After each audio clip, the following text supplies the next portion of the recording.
One of the hardest things to do as a man in this United States is to recognize the pattern of which you're supposed to live, right? Like there's so many people pulling at you and kind of trying to tell you what to do, how to be, where to be, how to respond to this, how to respond to that. And it's tough, it's trouble, man, because most of us know down to our very last of everything that the hardest thing in this world is to answer to the call of everybody, but at the same time, not even answer to the call of yourself. I don't want to get too preachy or anything like that, but the reality is like being a man is hard. Now, I know ladies that you could chime in and talk about how being a lady is tough or being a lady is hard. But in reality is let the men have it for just a second. Let us have the floor. I don't want to just talk about the factor of making money, and I don't want to talk about the fact of what we can give to you to have you running from, any semblance of fear, right? But what I want to talk about is just about being a man. Being a man is one of those things that I can say has been aloof to me because I lost my father when I was 8 years old. Like when my dad died at such a young age, all I had was other men and watching my friends, how they were with their dads or other men, just in any aspect, whether it be from small or large, to teach me how to be a man. I never had anybody like really like show me in a single manner, like this is how you be a man. Like that's not how that worked, right? I had certain men kind of tell me certain things about how they are a man or what they consider that, but reality is I didn't really know. I ain't know. So my question to y'all fellas out there is, how do you do it? What is it that you believe the definition of manhood is? Right? What do you believe that it is to be a man? I can say wholeheartedly that when it comes down to the fragrance that you hold as a gentleman, it's way beyond anything that you can think, and it's way beyond anything that you can fathom. It's way beyond anything that you can try to sum up into words.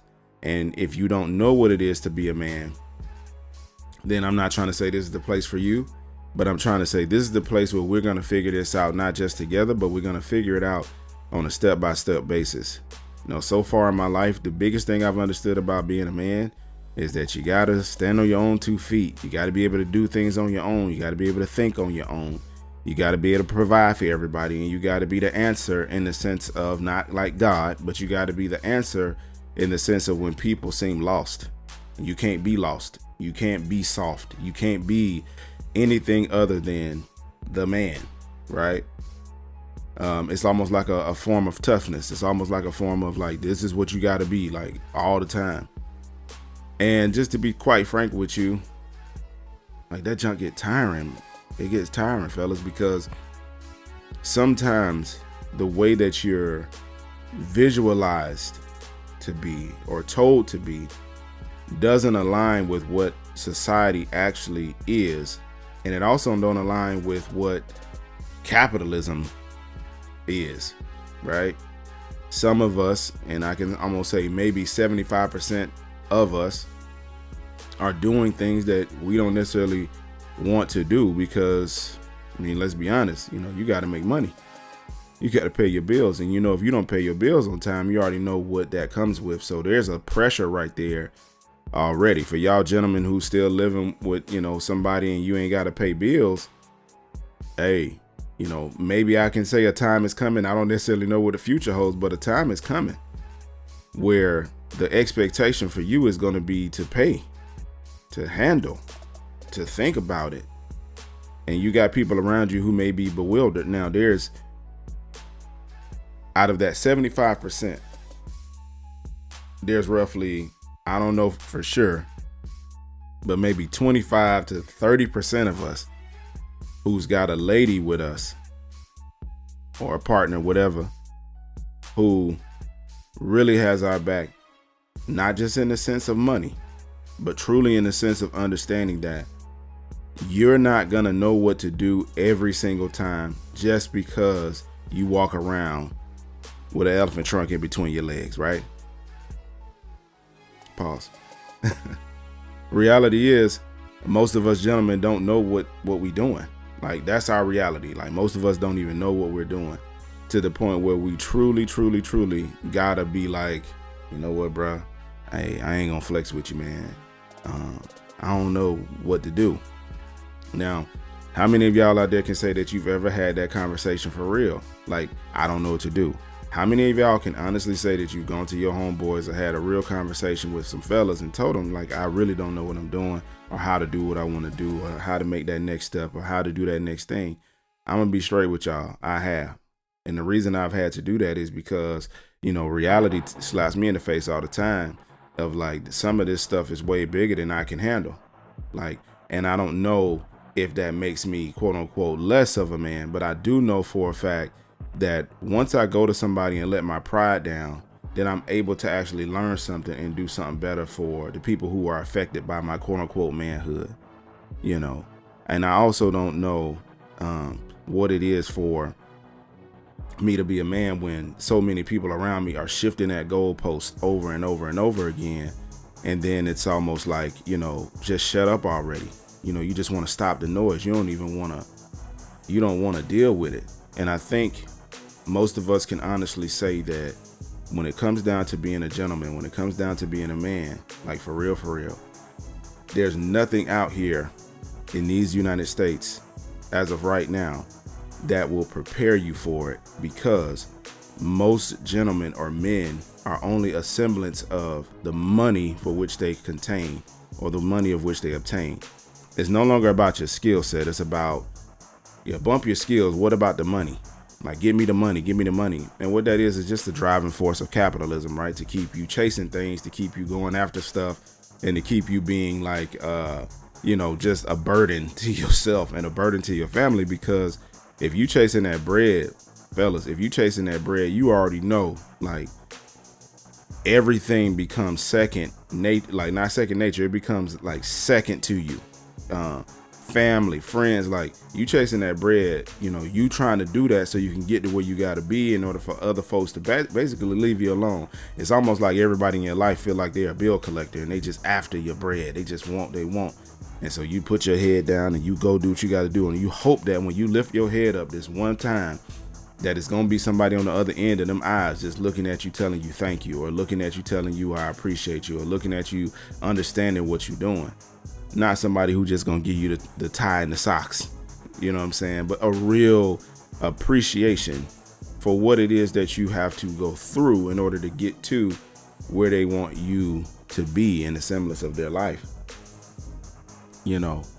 I can't say that, I don't know anything about womanhood. And here's why. I know some folks might tilt their head to the side. The reason I can't say I don't know nothing about womanhood, because that's what's constantly pumped in my face. I feel like, and I believe wholeheartedly, that there has been an attack on the man to become the opposite of what he's supposed to be in order to fit more into the emotional side or the comfortability of the female species in these United States. And I believe the reason that's happening is because the more you make a man docile, not trying to say women are docile, but the more you make a man docile is the more that he does not step into his own presence and doing what it is that he's called to do for real. And I know for a fact there's a lot of gentlemen out here right now, and I've talked to a lot of guys, honestly, who would overly agree that there's way too many people who feel way too comfortable speaking on things when it comes to men that they have no business even in the conversation. But you don't have enough gentlemen who are willing to stand 10 toes in the face of all emotion, in the face of all the noise, and say, nah, man, y'all need to understand and follow the leader and have some type of decorum about yourself, and understand, like, if you don't know what it's like to walk in these shoes, then you don't even need to hold the laces. You don't even need to try to operate as if you understand what it's like to operate in this space.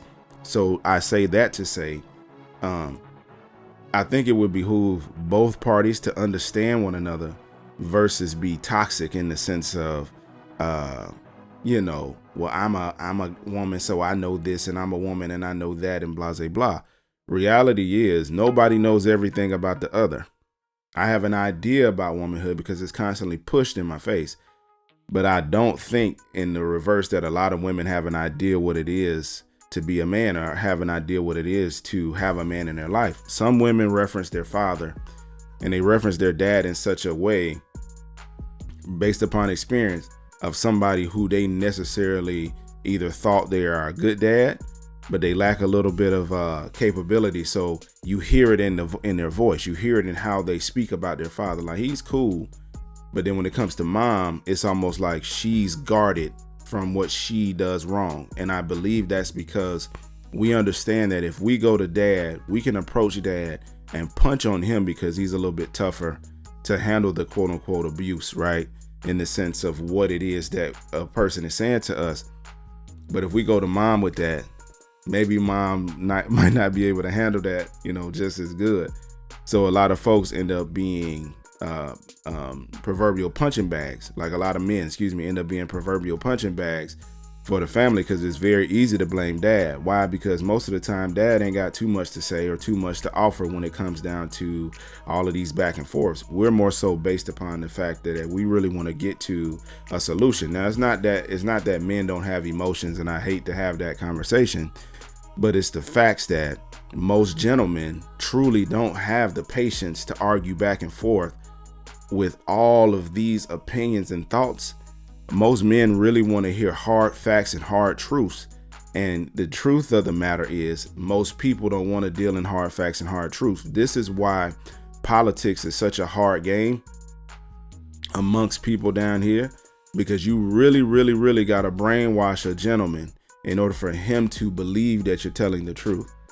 Right? Or the man has to really, really brainwash himself in order to believe that truth. Now, if a man stands on something and he stands on something as a truth, you better believe he gonna stand on it, bro. Like, he gonna stand on it.